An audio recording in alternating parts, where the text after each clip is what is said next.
Before we begin, I want to take some time to recognize that today is Memorial Day. I'd like to remind people that today is the day to remember fallen service members.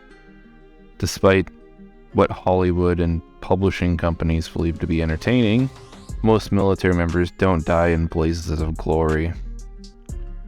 Every service member sacrifices time well before they died. I don't think our society entirely understands that, simply because their stories don't sell tickets or books. Service members all have a part in fulfilling the mission of protecting our nation. To accomplish that, we all miss birthdays, graduations, holidays, comforts. In short, time with our families and friends. Our lives are just as fragile as everyone else's. We easily get just as sick and injured as the rest of our nation's citizens. Some perish of old age, disease processes, suicide, and even accidents. I'm playing Brago because he's a spirit, and I like to give a shout out to a friend, Ronnie Hayden. I miss your spirit often. It had qualities that are rare in this world, and I try my best to emulate them into my own life. Imitation is said to be the highest form of flattery. I don't emulate parts of you just because I think they are ideal for living life, but because I also get to keep a part of you alive.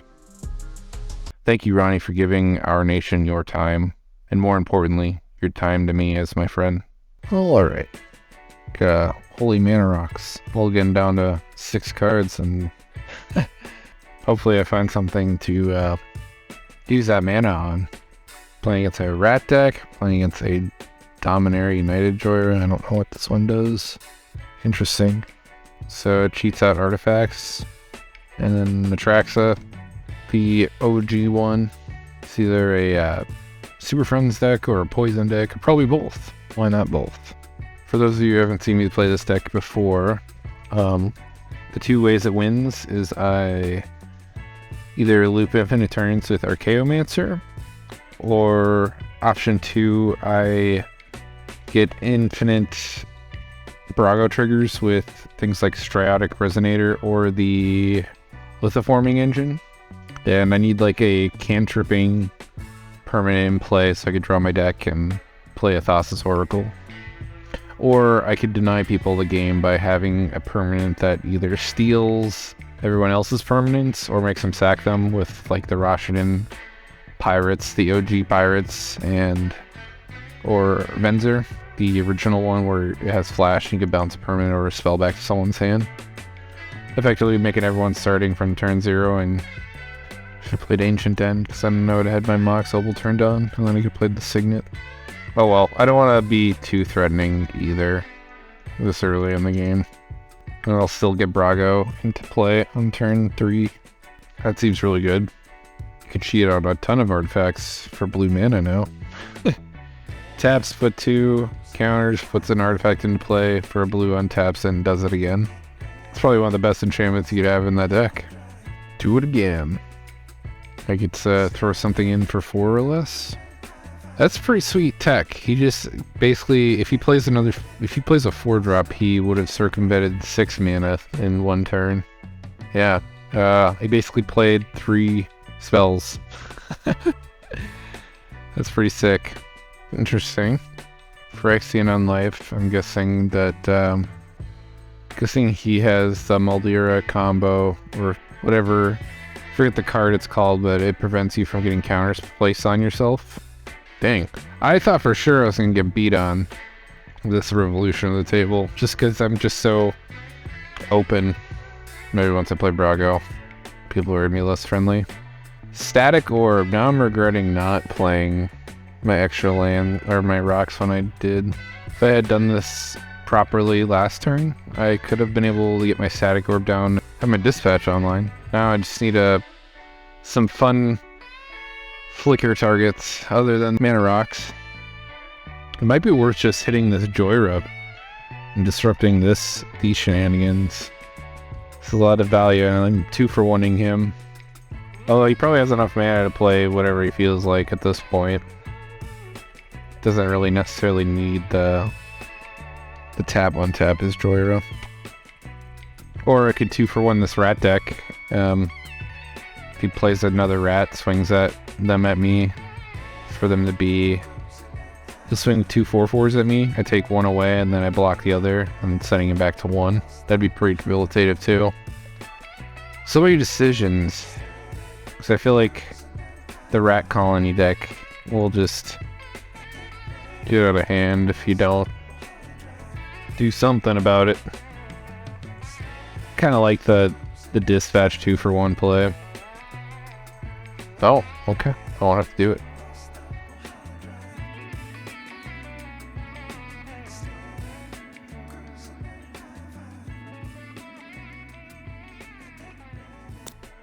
Well, he's got an insane amount of value off of this Jhoira. I was like, what's the worst that could happen if I don't kill this thing? And here we are. We have a 9/9 and a 10/10 in play now. The reason why I didn't use dispatch is because I normally only ever use cards, my removal on things to break up combos that win the game, or use my removal on engines that draw you a lot of cards. So far, the middle player has 2 big bodies in play that he would eventually get to play anyways. At least I know what we're dealing with. There's big, fat, dumb creatures. Come on. Cool thing. Cool flicker target. More mana. Dang. I think I'm just going to gain favor with everybody and just take away at least 9 damage. Hellbent, baby. Let's go. All the mana in the world. But no toothbrush. I do think it's a little weird why this rat player's not swinging out. You're an aggro strategy. Take advantage. Passed up on a fair amount of damage already. At least double digits in damage.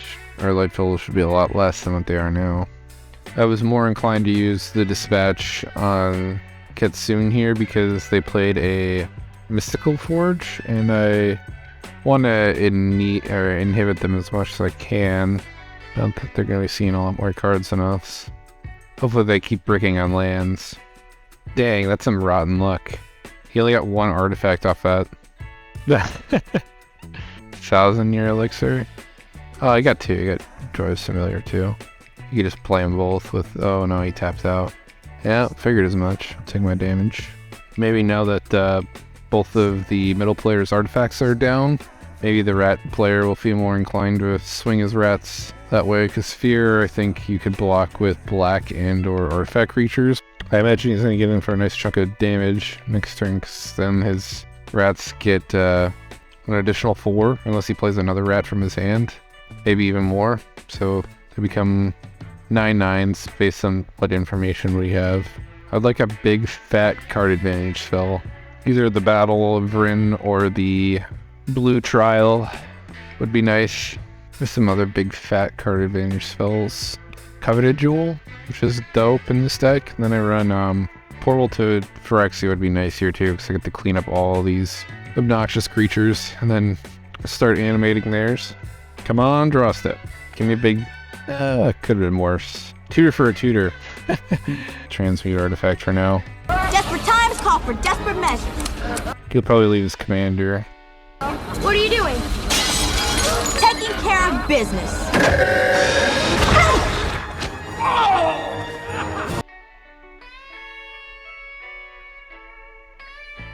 Yeah, I did call it here to leave his Marrow alone. But on my next attack trigger, I'll sweep that stuff up. That was a pretty sweet thought process, though. I will give myself credit for thinking of that line. Dug us out of this little hole that I'm in. Ideally, I would have liked some card advantage, but beggars can't be choosers. You gotta work with what you got. And I was pretty behind on the board. Static Orb doing work. People on chat are a little impressed by one thing. I am a fan of Static Orb. I can untap my artifacts, so I'm gonna get this Solemn just because, who knows, maybe this Solemn will die in the future and I can get some card advantage off of it. Just have to remember not to flicker the Solemn because it will return under Ketsun's control. Mystic Remora, that's nice. Could refill my hand.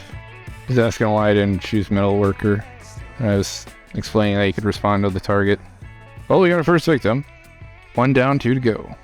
Man, I'm glad I put Portal of Phyrexia in his deck. Sure, I won the game. Look at that. And I did that without taking an infinite turn. Just stacks them out with Static Orb. I'll give it to Ketsu because I liked the deck. Seemed very original. At least I got to showcase a really interesting play. Even though I won via what I wasn't expecting to win. Through concession. What is best in life? To crush your enemies, see them driven before you, and to hear the lamentation of their women. The stacks pieces I'm running, since you could flicker your mana rocks, you can get away with messing with people's mana production as Winter Orb, Tangle Wire, Static Orb, and Stasis. Sometimes I could even use Parallax Tide to mess with other people's mana production, but typically I only use this on myself, so I could circumvent my stacks pieces also, because it could exile a target land. So the turn you play it has 5 counters. You can exile 5 of your own lands, and then flicker Parallax Tide. Once Parallax Tide leaves the battlefield, everything exiled comes back in untapped, so my lands come in untapped, and thus circumventing my stacks stuff. And then on circulating turns, post play main phase 2, I exile other people's lands for 3 because I lose a fading counter on upkeep. So you don't want to, not 1 land from each person, but 3 lands from a single person. People concede, and then you just do it to the next person. You just pick out the strongest player to beat on until they give up or are dead. If you don't run Parallax Tide, I highly recommend it for the circumvention piece, not so much the stacks piece. I could run the other Parallax Wave card, but I don't really need it. I have plenty of... I'd rather have valuable ECV triggers than another way to flicker my stuff. And I don't run very many creatures that take advantage of it. I run 14 total, not counting my commander. The other big plays that I added to this deck was Agent of Treachery. I had it originally taken out, but I was like, you know what, I don't really have a whole lot of fun cards, so I threw in the Portal and the Agent to kind of spice up the deck a little bit. And as it turns out, Portal is super good because it's a one-sided edict effect. It makes your opponents specifically sack 3 things. And then I can flicker it on the turn you play it, so that's 6. That's pretty much good enough to be a one-sided board wipe. And then the nice thing about it is you could flicker it some more your following turn, and you get to reanimate a nice juicy creature that the other players have. Originally I had the battle card that puts in the weird Krakens with Trample, and then when it flips over, it gives all your non-creature souls Convoke. It's really cool because this deck has a lot of non-creature spells. Over half the deck is non-creature-esque. It was just tough for me to find a time and place to flip it over in the game. I'm always just so strapped for time in the more competitive games, because I did tell people this was an 8 lobby. I don't know, normally I don't have such a quick win like I did in that game, and it's a lot harder because I got so much pressure coming my way, because everyone knows what your deck does. It's not a secret. Brago's the king of all spirits for a reason. Probably he used to be the king of Azorius in general until Shurikai came around, and Shurikai is just a big dumb idiot that's just fun. So that, I wouldn't say Shurikai is too terribly competitive, but he is, I will admit, is fun to play. But I still love Brago. Brago's my man. Hope y'all enjoy the game, and happy Memorial Day. Have a good one.